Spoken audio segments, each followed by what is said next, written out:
Happy Saturday! Espero ko po ting bon simang, whatever it means to you. Today we will be speaking in English, so I will be switching right away. I want to start with, of course, as usual, saying thank you to my awesome sponsors for allowing me to talk about whatever I want to talk about. So I want to say thank you to Roche-Posay, to Total, and to Pringles, and of course, Kulafam for the space to have interesting conversations. For those of you who are celebrating Carnival, I hope that you're doing so safely. So we have a very nice parade today. It's at night.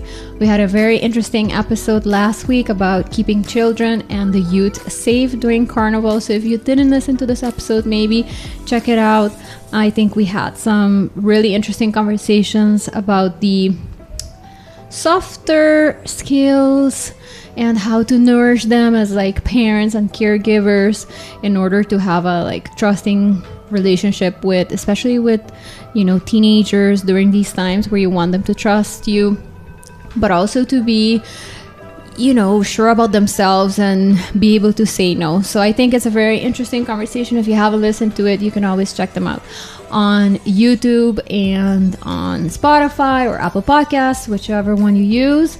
But without further ado, today we will be having a conversation with somebody who is not new to Sincerely Carolina, but it's been a while because she lives abroad.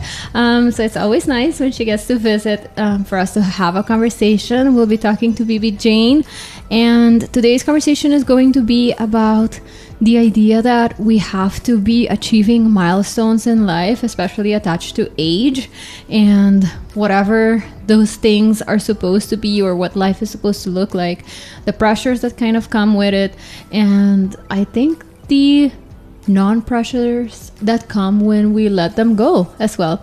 So without further ado, I think I will let Bibi-Jane introduce herself. So tell us who you are and why you're here today. Hi, I'm Bibi-Jane. I create stuff on the internet. That's usually what I say. Videos, also now leaning more into poetry, which has been fun. Yeah, I want to say I'm 28, but I'm like, oh, does that go against, like... No, maybe it doesn't. So you're an adult. I mean, that's one, right? I think it's an important context into this conversation. But Bibi-Jane, you said you create stuff online, and I love how you kind of said that in a very vague way, you know, like what does it really mean?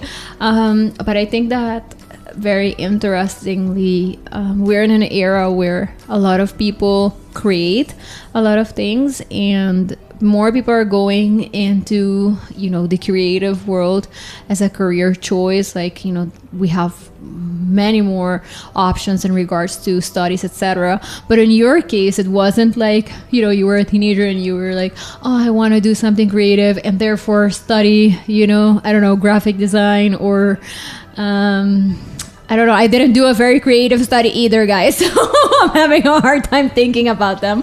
But, you know, those options, you actually went into something much more, I would say, traditional.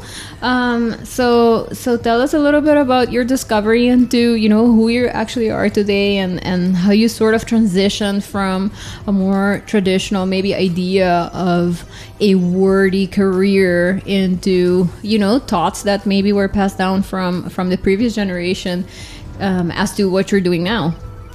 Yeah, I feel like I was always, I guess, a creative kid. I loved doing arts and crafts and all those things, but I never saw it as like a career option. It just never like crossed my mind. I was okay at science in school. I found that interesting. So that was like my focus. But looking back now, I also think if I look at when I was in school, when I was in colegio as a teenager, people were almost like making fun of people who chose the more creative like route and choosing art. They're like, oh, that's such an easy thing. Like, you're just doing that for fun. And now looking back, I'm like, oh my God, like maybe if that wasn't there, I would have also chosen that way. But yeah, so I don't know if that played a role, but I was like, cool, I guess I'm like good at science. I like science. It sounds safe. So I was also 17, so now looking back, I'm like, what do you know when you're 17? Like, what do you know about what you want to do for the rest of your life, right? So I studied forensic science, moved to Amsterdam to do that, and I was very obsessed with this idea of like, cool, I'll be 17 when I go, that means I'll be 21 when I finish. And I was so focused on that age of like, oh, that sounds awesome to have a bachelor at 21. And even during my studies, I was noticing like, okay, maybe this is not even something I want to do. And even my teachers were like, Bibi, you seem very excited about the photography class, because of course crime scenes are also meant to be documented with photography and stuff. Are you sure you want to do this? And I'm like, no, yes. Like, what do you mean? I can't just like give up now. So yeah, really focus on the idea of like, no, I'm going to graduate and then we'll see. And yeah, that's what I did. Yeah. I think it's so interesting how you sort of mentioned, you know, you were good at certain topics and you kind of went with it. And I think that's a shared experience for a lot of people, especially for a lot of people, you know, maybe closer to our age group. For those of you that don't know, I'm 31. So, but you know, I also left the island when I was 17, and I also went to study. And I talked about this, I think, a couple of episodes ago when we had the it was for the international education episode, and we had a bunch of teenagers. And anytime I have conversations with them, especially when I teach, I kind of have like this moment, you know, like it's so interesting. Like they have so much space to just think about stuff that for some reason, you know, it wasn't, I don't want to say that it wasn't encouraged at all, because I did have parents that were very like involved and talkative, etc., but not in an educational setting. And I also ended up just, you know, picking a profile that kind of fitted my grades, and I was really good at science too, and you just kind of go with it. But I do have this very vivid memory, you know, when you say that kids who were picking career choices that were more fringy some way somehow, like artsy and stuff, like even for those of you that went to colegio, like anytime they would refer to the outcast kids or like the fringy kids, it would be the kids that hang out close to like the area where art classes were given, right? So it was kind of, you know, even on a where you sit, like the physical space that you choose to hang out at, like already sort of gave you some sort of social status. And I think our generation also grew up with very, I don't want to say like strict, but very clear boxes, in the sense of like, I remember you were labeled something, like you were labeled like a rocker kid, you were labeled like a beach bum kid, you were, you know, labeled like the girls were maybe like high soul or Bucci, you know, there were all like these very clear labels, and there was like this list of things that you basically had to check off in order to belong to said group. So it was like the way you dressed, the brands that, you know, you wore, the music that you listened to, how you wore your hair, and what parties or hangout places you went to, right? So it was very clear, and I think this you know, created a thing in our brain where I share what you said, right?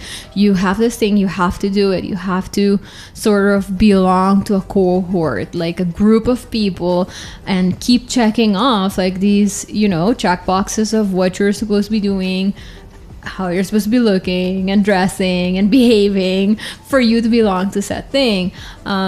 So I always find it interesting when I look at kids now. I can't look at kids and be like, oh, I can guess what they listen to or what they do for fun. It's like they'll be dressed one way, and then I'll ask them like, oh, what music do you listen to? And they'll, you know, say something, and I'm like, like it does not match your, you know, your aesthetic or whatever. So how have you like sort of experienced, you know, growing up in that era of having like all these boxes, all these physical, tangible ideas of what things are supposed to look like, and then as you grow, what success is supposed to look like, to just sort of like doing your own thing and being successful in that as well, right? Tell us a little bit about that. Yeah, when I think about boxes, I think like it makes sense from like a human nature perspective, right? Like it's like a way we kind of remember people. We like simplify it and like, oh, that's the person that does X, right? So I always think like, okay, that makes sense. But in reality, we're not like that, right? We evolve and we change. But yeah, when I was a teenager, there is like this social pressure, like you want to fit in, and you know, you want to be liked, and so you kind of cater. But I think in that moment, maybe I didn't realize that. I didn't have the knowledge to think that I was catering. It's just like, oh, this is just how it is, and this is participating. Yeah, it's kind of like survival, but then in a social setting, right? Like you'll adapt in order to survive or whatever. But as I grew older, I found it a bit hard to think like, oh, but I don't have one interest. I remember when that started to hit me, like, and it also frustrated me because I was like, oh, I have all these interests. Gosh, I wish I just had one interest, because then I could just be good at it and excel in it.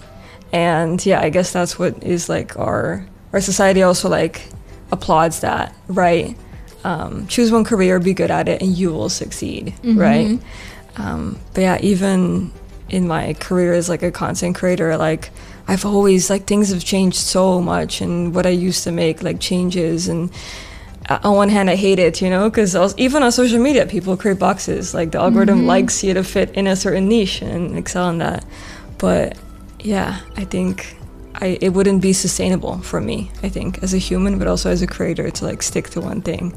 So it's like a mixed feeling. Sometimes I'm like, oh, I wish I just had this one thing that I loved and obsessed with, and never wanted to learn about other things. But yeah, it's a little bit more complicated than that, right? And I think, you know, what you mentioned of like the pressure versus it almost giving you like guilt feelings for being interested in different things.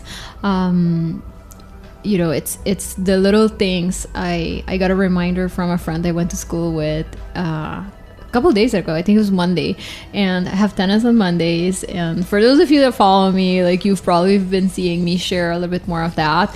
It's basically because I decided that I'm gonna share like these very mundane things that bring me so much joy, like being able to work out and do, you know, things that are part of my routine that I enjoy. And she sent me like this snapshot, and it was like, you know, when you have like those books with like your friends write in it, and it asks you a question like, what are your hobbies, blah blah, and it asked like, what are your hobbies and your favorite sports? And I wrote, I guess, what I was doing at the time. It was really funny because I wrote tennis in every field that I could write tennis. And then I had like other stuff. I also put down singing, and I remember taking singing classes. So I guess at that time it was like something I was doing. And somebody noticed today that I also wrote bowling. And it was so funny because when she said that, shout out to Raquel, who's Byron's mom, and she said, you know, she said that, and I'm like, I absolutely don't like it right now anymore. Like, I'm not good at it. It frustrates me a lot, right? I absolutely don't like singing. By all means, whomever is listening, I don't sing. It's not like a thing I do, right? But it's kind of funny because tennis sort of, you know, it's stuck. It's like, I like it, I still like it. I am absolutely not great at it.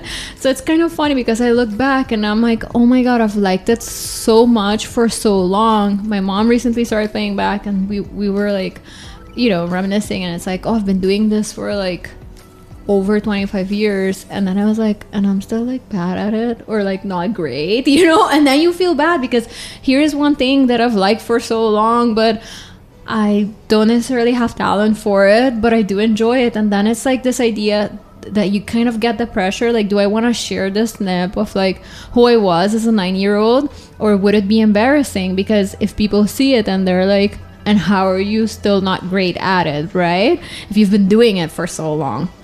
So I think that also comes with like the pressures of like doing something you like and maybe not necessarily excelling at it, and doing it because you like it versus doing it because it has to achieve, you know, the highest potential of success. Otherwise it's not worth it, or otherwise it's not enjoyable or worthy even.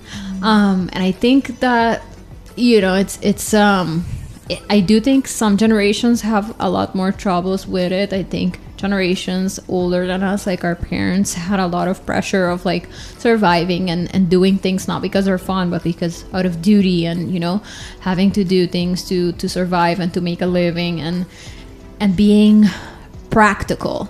And then we kind of had like a little bit more freedom, but still with their like view and pressures, right? And I think it's very hard to sort of let go, and you share a lot of like the transitions of life and the juxtaposition of like liking something sometimes, but then maybe at other times not so much. And I think the reason why people like your content is because of that, because I think we all recognize this, and we share those feelings, but it's kind of like sharing them some way somehow could mean that you're not doing well or not doing good at something, right? Because it's vulnerable. How do you experience like sharing? I've seen videos where you live in the Netherlands, and you'll share like things that you love, and then you'll maybe share something that you don't necessarily love about it, and it's kind of like this back and forth with the reality of like we all go through this, right? But then other people will be like, oh, you're so ungrateful, or maybe it's like you want it all, and somehow having something to say or not just saying positive things about something is a bad thing. How do you experience and why do you choose to still be vulnerable, right, and share that experience? That's very human experience. Yeah, it's interesting. Like I feel like I've always been very lucky with like my audience and kind of feedback I get from them. But yeah, gosh, I am still thinking about the tennis story because it was so interesting. So I had so many thoughts of like, whoa, we don't have hobbies anymore. Like, right? We don't have hobbies anymore. Like I have to be really good at it. Yeah, why? Or you're not allowed to have it. Why? That's the whole point of a hobby. Exactly. But also being young and having all these different hobbies, I had that too. Like I did dancing and I did this, and I was like, oh, like. But that's also how you learn about what you're actually, what you like, which is interesting with education, right? Where you think, or I think about, okay, you're 17 and you have to make this choice kind of, and it feels like you have to make this one choice and do it for the rest of your life. And it's like, oh yeah, I wish there was like more flexibility with that. But yeah, I guess there is now. But yeah, even in my career, there was a time I was like obsessed with upcycling and denim, and I still love it, but it was just like, I think it was like a passion I had, and I turned it into like a business, and it became like all of me, right? And then the passion just like went away instantly. And yeah, I haven't touched like a sewing machine for years, and now I'm starting to pick it up again. But it's like, yeah, I think that's like, yeah. But that's the thing, right? The line between why can't it just be like this thing that you do for fun? We have this tendency, and we're all sort of guilty of it, right? To some extent, we sometimes like encourage our friends when we see they're good at something, friends that bake or they cook something, and then you're like, you should sell it. It's like immediately, this capitalist monster comes out. Yes. And we all just participate in it, and we're like, you should make money out of it, right? Yeah. But what you just said, it's like the word hobby in itself, right? It's like you're, and that is exactly how I think about tennis. It's like, I am 31 years old, guys. Like, I'm not about to become like a professional athlete or anything. The idea is that I do this for fun, and of course I enjoy seeing like when I focus and I correct my mistakes and stuff like that. And I'll do other sports too. Like we were just talking, I went surfing yesterday, right? And I always tell people, I'm like, okay, so when I tell people that I surf, like, or specifically like bodyboard, I mean that I like doing it at one specific beach when there is a good swell. Like I will not just randomly go to like all the beaches and do this, because it's fun, and it's fun to the extent that I feel comfortable doing it. Right? And so yesterday we rescheduled our recording because I was like, oh my gosh, my beach has a swell. I need to go, right? Because this is my opportunity. But that's it. And the idea that it's supposed to be performative, I think social media also adds that pressure. Yeah. That if I'm gonna upload a video of me doing something, whatever it is, like if it's a sport, if I'm sharing content of my dog, sometimes I find myself like retaking the picture because I'm like, oh, maybe there's a little mess behind. Like, it's my house, I live there, of course sometimes there's gonna be a mess, right? It's people live there, people, dogs, a cat, you know. It's like it gets messy sometimes, but this whole idea that, you know, that life is very performative, and I think social media adds to it, but also the stressors that our generation had with, like, you know, excelling and being perfect and achieving things, right, and having like these accolades of things that you did, this impressive life, and what we consider impressive. Nowadays, I think it's pretty impressive that, you know, if you can have a number of hobbies, like, not only that you have the time to do that, you know, the privilege to afford them, the time and space to do them, like a lot of people don't. So I'm like, yeah, maybe I'm mediocre at like all of them, but I absolutely enjoy having a number of them, right? But yeah, so like you said, you have a huge social media presence, right, in comparison to, like, you know, regular people, and you went through this as well, like your personality I don't want to say your personality shifted, but your online personality about, like, around denim and fashion, and it just changed, because you change, because you're a human, and, you know, you find other things. You went into traveling, you visited the US, you did a lot of extensive traveling there, and it sort of changes, like, your content, your perception to life,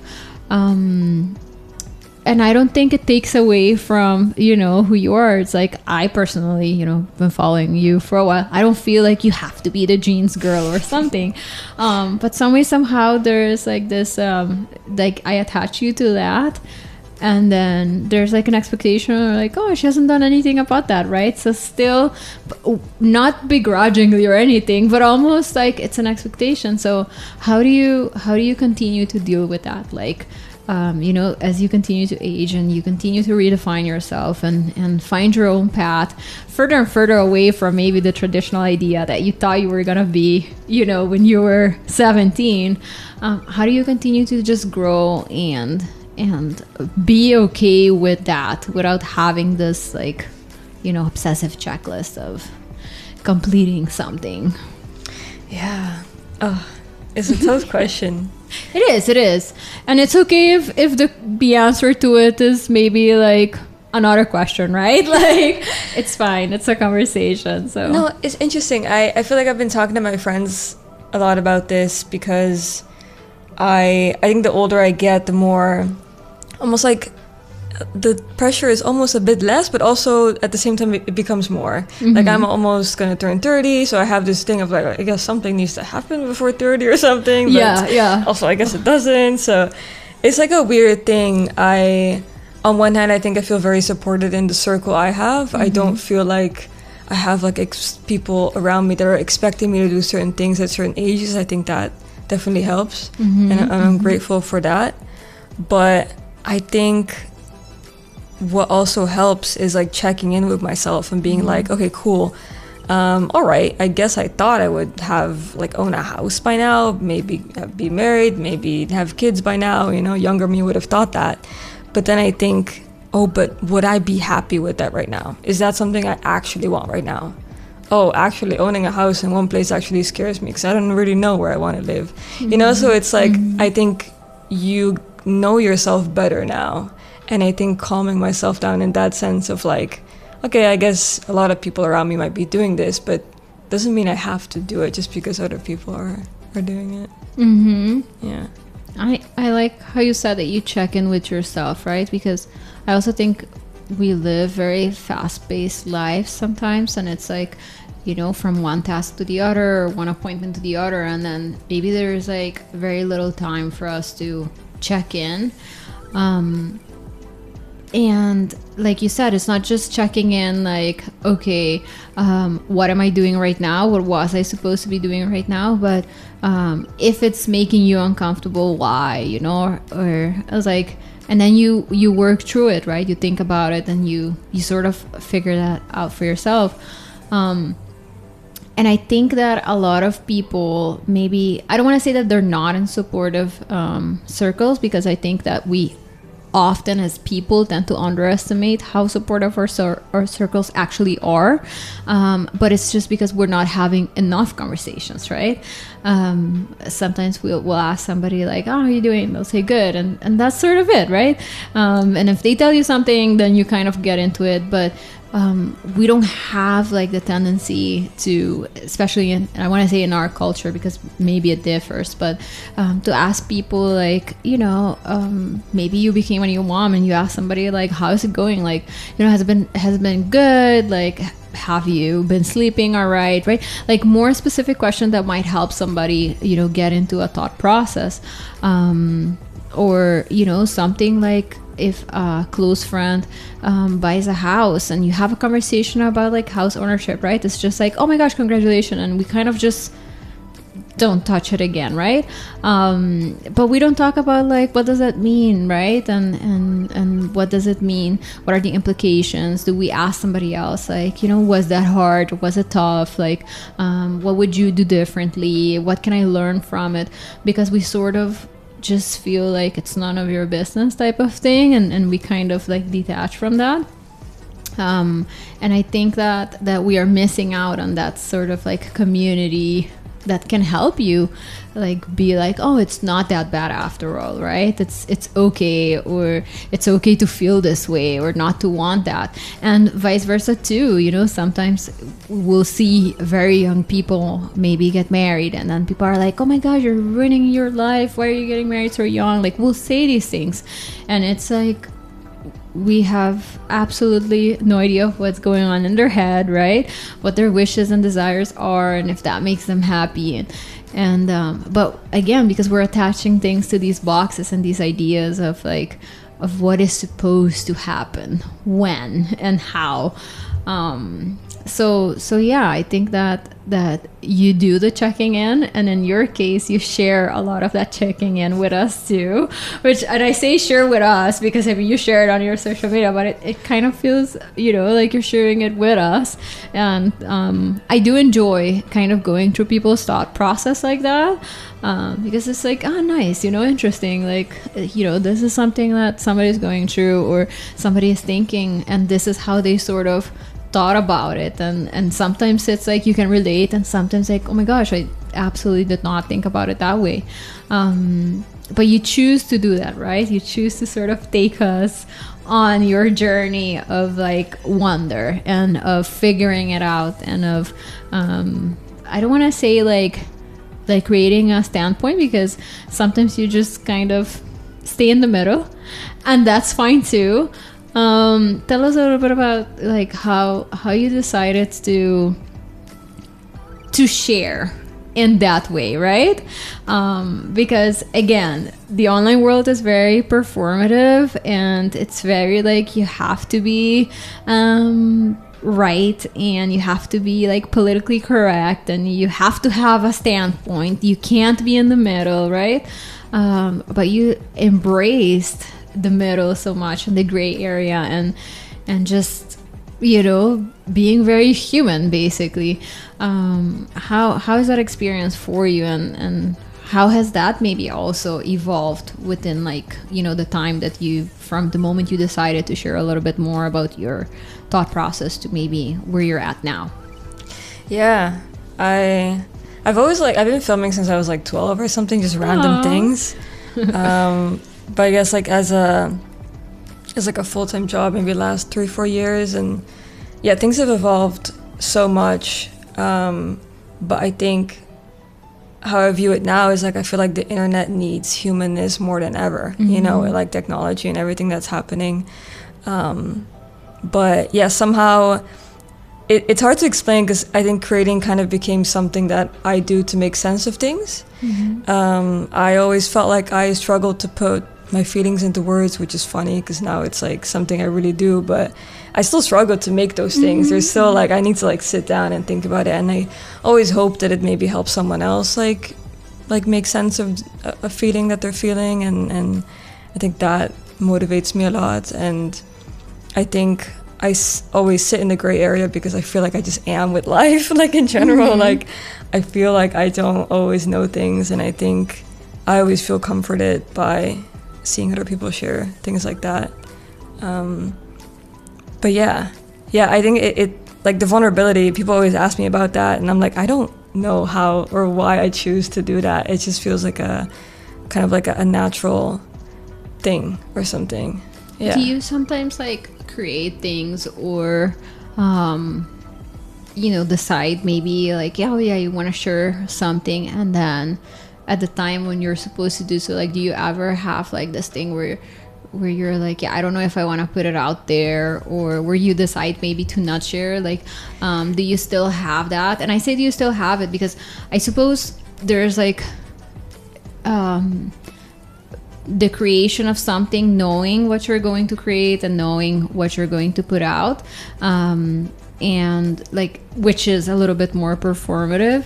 And then you have like, I created this, and or I'm having this thought process, I want to share it, which is just two like different points, right? Do you have that? Do you have where you will maybe be like, oh, I want to share this, and then maybe when you actually see your creation or how it will look like or sound like, or do you still have where you're like, no, I'm gonna not do that, I'm gonna keep that for myself? Like, do you have that, or are you at the point where you're like, there's like no, I don't want to say shame, because it's not about shame, but there's nothing that is like too vulnerable, or there's nothing that is like too scary? I'd say, because there are sometimes things or adventures or things that happen that I document my life. I still very much document my life. Mm-hmm. There was a time where I did weekly uploads on YouTube, and it was very much just exploring my life. And I was a student, it was fun, it was whatever.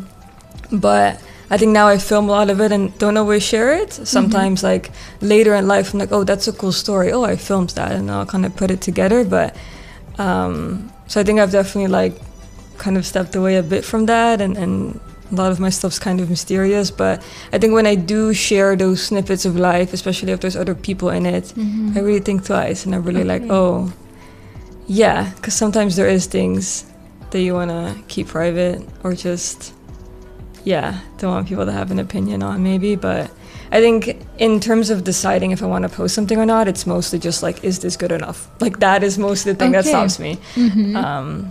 I think the longer I've been doing this, the more I'm like, oh, what I need to put out has to be good or something. Maybe it's like you with tennis. You're like, oh, should I be good at this now that I've been doing it for a while, right? But yeah. Okay, that's interesting. I mean, especially, and I think probably it also has to do with the fact that you have people that know you, people that you've met and actually interacted with, versus having complete strangers, right, on your page. So I think that also creates like an extra barrier of what you put out there, I can imagine. And like you said, especially when it comes to like other people, because it's like, it's like you're putting them also in that, maybe limelight or in a space that you can't fully control. So I think it's interesting how you kind of said that that you like to just, you're a person, and there are things that are just private, and that's okay too. And so you have been sharing a lot about like your thought. You've been playing a lot more with words, and you've been sharing that with us too. I think it was a couple months ago where you posted like it was like, I want to say like, I don't know if it was like your first actual series of poems or something, but I remember sharing them, and they were, I don't want to say like strange, but it was kind of like, oh my god, that's that's interesting, it's different, it's like I haven't seen this before in your page, I mean. And then you just kind of did that, and then you really leaned into that. How has that been? How has your transition from more images and more like videos of you and of the spaces you're in into words been? Like, how has your audience like reacted to it? And it's not because you do it for them, but of course it's a big part. What does it feel like in your space? It's interesting. It feels like, again, like kind of like a new era. yeah, it's weird because I feel like I started creating videos because I had this whole trouble of making sense of the world and trouble with using words, so I used visuals, right? So it's still weird for me to think like I write poetry. It still doesn't sound like real. But somehow I've been having a lot of fun with it, and yeah, I'm always nervous, I guess, to see how the audience reacts to it, and it's always cool when they react good to it, and it's fun to like dabble into. And I think before, when I dabbled into something new, I'm like, oh gosh, like here I go learning a new thing. But I think now I'm realizing, you know, when you do creative stuff, it always blends, right? Like everything I've learned from making videos will blend into this, and everything I've learned about photography or arts and crafts when I was a kid, I do believe it all like blends. And yeah, I think I used to think that learning something and then not using it anymore is a waste of time, you know? Like I'd teach myself animation and then I'm like, okay, cool, like that was a waste of all these hours. And it's like, no, like everything leads to the next. Everything you learn from and you will use in some kind of way. And you do, right? Yeah. I mean, and I say right because if for the people that maybe don't follow you, but you will post like videos, which is about poetry, and it was like the center of it is like the words, right? But the background is like a video, and then it has like an artsy feel to it. Or you will literally like write stuff on paper and like create imagery with those creations. So I see it, right? I see like how your different talents kind of come into play and how they are showcased into this new era, like you said, into this new thing that you're dabbling with. But it also, for me at least, I look at it and it also shows that, you know, you're an adult and you're doing this new thing and you're doing it on a stage where there is a larger audience than maybe a lot of us, you know, when we pick up a new hobby or we go to a new class of a language or whatever. Chances are our audience is like our family members and they'll be like, okay, you know, like cool, you want to try this new thing and maybe you'll be good at it, maybe not, that's fine, but you're doing it on this platform where we all kind of get to see it. Do you feel some form of like pressure, like now you're in this era, do you feel like some form of pressure, like you have to commit to like a certain amount of time, or you know, like do you have to reach a goal as now like doing poetry before you're allowed to like change again, or do you still feel the freedom to just be like, okay, I'm kind of done with this and if I want I'll do something else? I definitely like feel like I just like feel it out and go with it.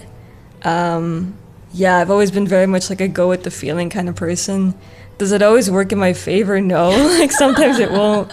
But I love what you said about when you like start something new. It reminds me of like how when you're a kid and you start something new, you are so okay at like being bad at it, you know? And I feel like as you grow older, you kind of like, we lose that. Like I've always wanted to learn how to draw. But I can't because I can't admit that I'm just bad at it. And you need to get through that. Or you also don't need to be like good at it, right? Yeah. So yeah, I think we need to bring back like being a beginner in things. And that's okay too, right? Like 100%.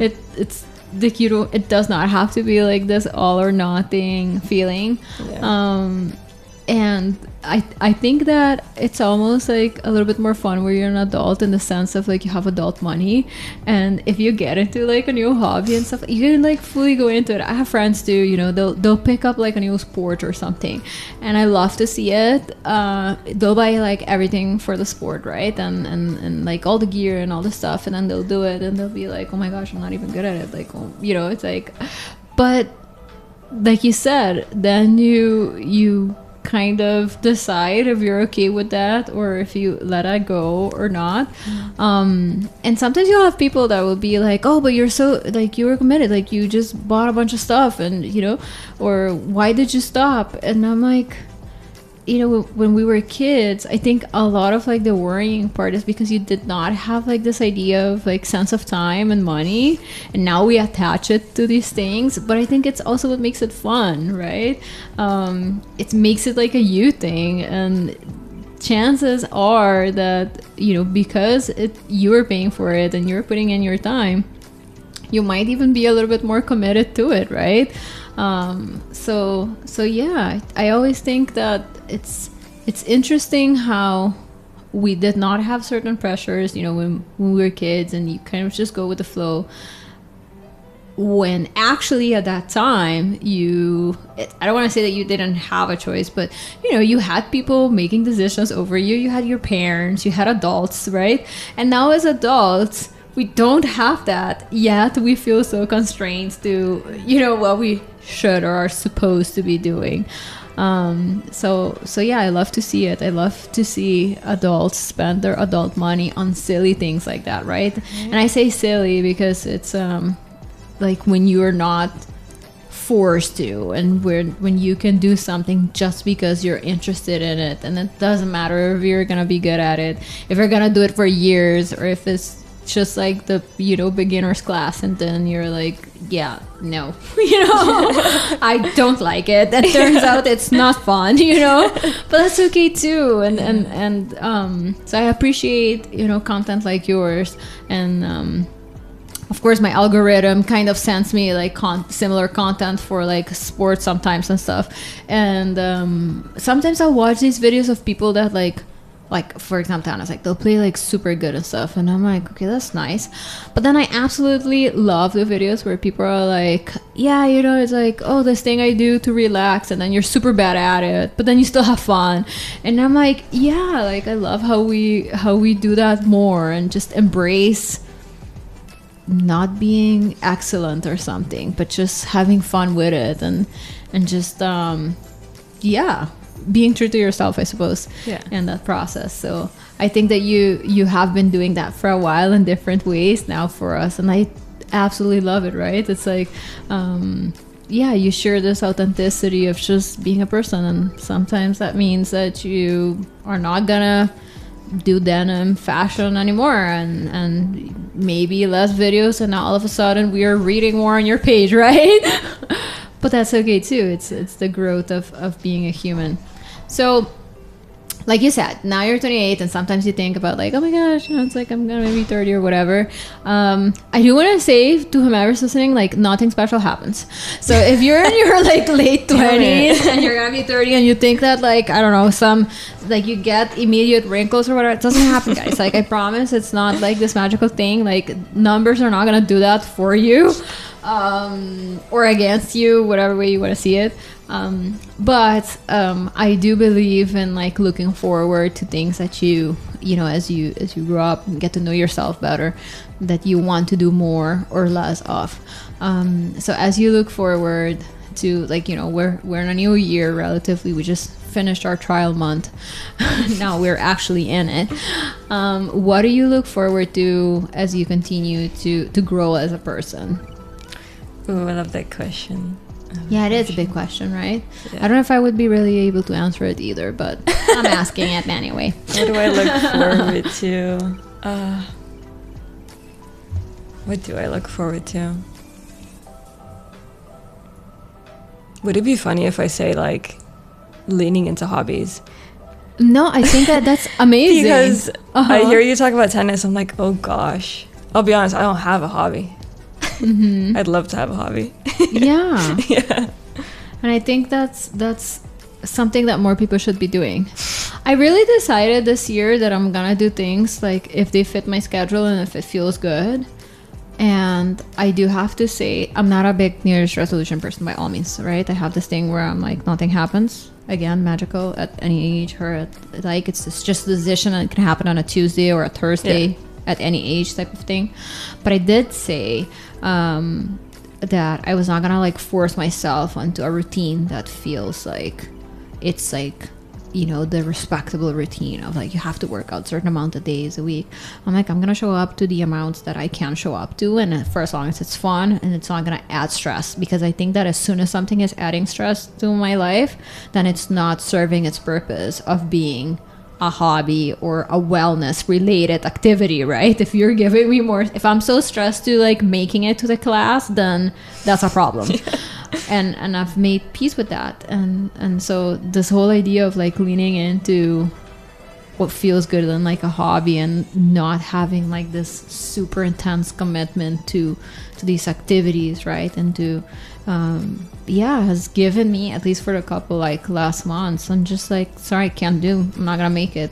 And I feel like absolutely no guilt feeling behind it, because I'm like I'm just being honest, and like I can't, I'm sorry, like this is what I can do this week. And I prioritize what I really like, and that makes me feel better, and that means that I show up in a way better place, you know, towards the people that matter in my life. So yeah. Has that always been easy for you? To say no? Yeah, or to like have that balance of like, no, this is my me time, this is my time with friends. Not at all. It took like a whole crisis for me to get there, but and I'm honest in the sense that, you know, it really takes for you to be like fully shaken up, and for me in any case to go down a path where I absolutely did not recognize myself anymore and did not feel well with myself, but I just kind of felt like I was going with you know, whatever idea of like what is supposed to feel good or what is supposed to like seem right, versus what actually feels calming and soothing. And that means that, you know, it's like I work for the government, for example, and you'll hear a lot of judgment for that. And I'm like, I like the fact that I work in a job where I feel like I'm contributing to something, to my community. I'm a community person. I like that. And I'm like, you know, I also love to volunteer, so I also do that. But I'm like, I get to do that in my actual job. Like, what do you mean? I shouldn't be ashamed of it, right? It matches my personality and you know what gives me sort of energy and stuff. So it was a lot of like having to just sit with yourself and doing the work of like introspection.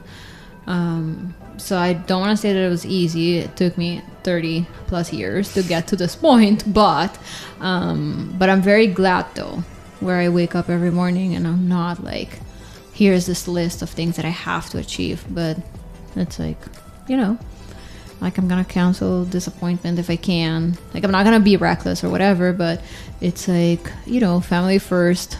And family in my case, it's, you know, my husband, and then, you know, my next group, which is like my parents and stuff like that. And it's like, you know, what works for us and what fits us, and then you kind of move outwards from that place, right? From your inner self to your most closest people, and then to the whatever ideas of what is right or what is, you know, supposed to look right thing. But it's like very I want to say like freeing to just be able to like, I'm sorry, this is what I can do. I can show up once a week, and yeah, that's it, you know. Without it having to be this grand thing. Like my show as well, right? This idea that I've been doing this because I like doing it. And I enjoy talking to people, interesting people like you. And I have this space where I can do it. And I don't have this need for it to become like this mega thing. Like my whole personality doesn't have to become the thing that becomes like my, you know, full-time job. I absolutely love that I get to have Saturday mornings where I talk to people. Sometimes it's in the weeks, right? Like we're pre-recording right now. But yeah, and it's this thing that I do because I enjoy it. And it doesn't have to be exceptional or you know, huge, or I don't know what the words would be to define like a super successful show. I don't need like thousands of like subscribers or millions, you know, just really hard for our niche country and language, but it's just like, you know, it's a text I get where something touches somebody and I'm just like, yeah, nice. Like I wanted to have a conversation, you guys get to hear it, and that's fun. Yeah. Seems like kind of like your definition of success. Yeah. But it takes some time, right, to get there, to not compare and to not 100%. Like celebrate other people where they're at, and if that's like their whole personality, like, oh my gosh, I love it. I happen to be multidimensional. I teach and I work for government and I do a podcast and I play tennis and I surf sometimes and I have pets, and these are all part of my personality because I'm a complex human being, right? And I think a lot of us are, and I think maybe we should embrace that more. So I'm always happy to see people embracing that complexity. So you do that through your page as well. So I'm appreciative of that. So yeah, Bibi-Jane, I don't know if there was something that you thought maybe you really wanted to share with anybody who's listening today, having this conversation that we just had, and being at the later side of the 20s, maybe people who follow you who are possibly much younger and maybe are going through the whole like, is this what I'm gonna do for the rest of my life? Like, what would you want to share with them? Well, I mean, on the last thought you said of like, is this what I'm gonna do for the rest of my life? I guess what I sometimes like to remind myself, like, it's never too late, which it's a privilege, right? Like, let's say we talk about career, like to make a career change or switch is scary. Yes. It's scary. It could be financially scary. It could be scary because you don't know how your surroundings is going to react to it. You're jumping into the unknown. That's scary. But I think it like hard things don't come easy, right? So yeah, sometimes people ask me about content creation and stuff, and I have the same answer of like, it's never too late. If you want to do something, you gotta do it. And yeah, change is scary, but it's never like too late. It's not tied to a number of how old you are and all that. Even though I thought that when I was 17, I thought I was gonna graduate at 21, and I thought that was the definition of success, and it's changed. Like for you too, it's changed. And I think as you become older and as you learn more who you are, it becomes easier to define that. But I also feel for our generation with social media, it's so hard. It's so hard because we're constantly shown these successes of others and these achievements. So of course that might make us like doubt ourselves or make us think twice. But yeah, I think the answer is always within you. It is. Yeah. Thank you for saying that. I love that. And thank you again for, just sharing this. We hear this. It's never too late. We hear that, that yes, it's scary. But I think maybe we should also let go of it always having to be big things. And I think, how you said that maybe you want to get more into hobbies. I think that's a really good way of I don't want to say testing that scary thing, but if you allow yourself to be in positions where you just learn something, pick up a language that you just want to learn because you want to learn it, not because you'll have like some financial benefit from it, not because you think it will help you in your career, but just do it. I did Italian just because I wanted to, and I thought it was probably going to be the easiest one to pick up at this age, right? It was really that pushed me there, but I don't have a particular use for it. I just did it. It was hard to learn a new language as an adult. Is hard, and you just do it, and you kind of are more okay with that. And then you do something else. You pick up a new sport and you try it, and maybe it's fun, maybe it's not. And then I think that if we allow ourselves more of those little scaries, if the moment comes where you have to do a big scary,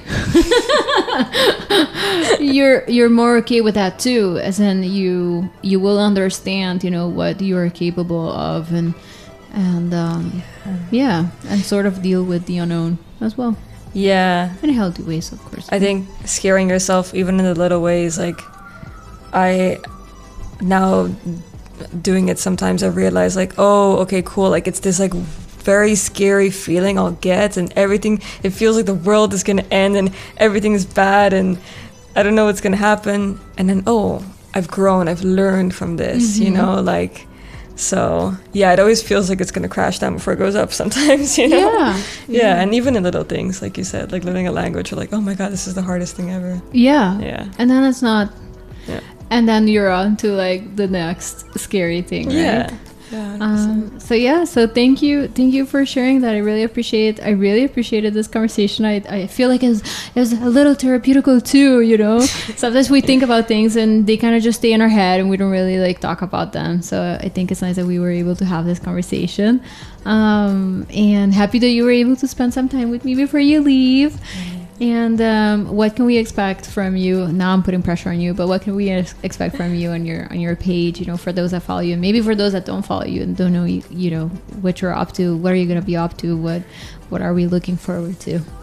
I'm working on something that may be interesting, especially for people living on the islands. I'm working on a video about the guilt about moving away from my best friend. Ooh. And long distance friendships and outgrowing it, growing back together. So that will be up by the time that this is live. Okay. So that if people are interested, it'll be on my YouTube. Very special project. I'm excited for that. Thank you so much.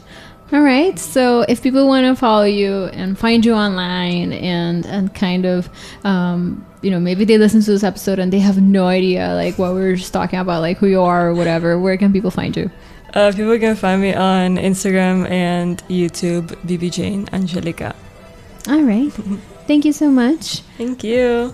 It was a pleasure. So for everybody who's listening, maybe you start listening towards the end. We said at the beginning that we were going to be speaking in English, so if that's something you were wondering, we said that at the beginning. If you start listening and you want to listen to the whole thing, you can find it back on YouTube of Cool FM and Sincere Carolina. But you can also find it on your favorite podcasting platform like Spotify or Apple Podcasts if you want to listen to the whole episode. Maybe share it with somebody who's, going through some little or big scary, and maybe they are trying to figure out if they should jump into something new or not. Talk to them.